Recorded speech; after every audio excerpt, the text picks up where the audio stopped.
Everyone, welcome to my shorts. আজকে আমি তোমাদের সাথে খুব ইজি বাট খুব হেলদি একটা রেসিপি শেয়ার করব।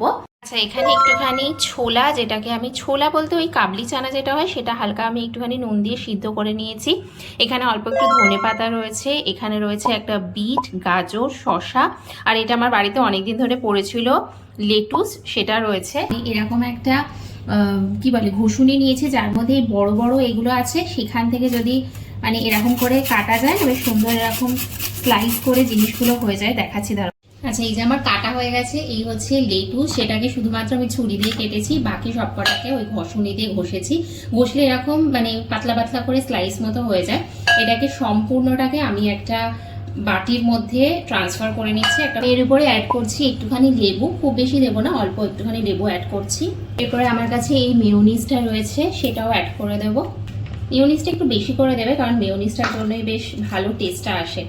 তারপরে অ্যাড করছি অল্প পরিমাণে বিট লবণ, খুবই যৎসামান্য চাট মশলা। এরপরে শুধুমাত্র চিকপিস ইউজ করেছি, মানে তোমার কাবলি চানা।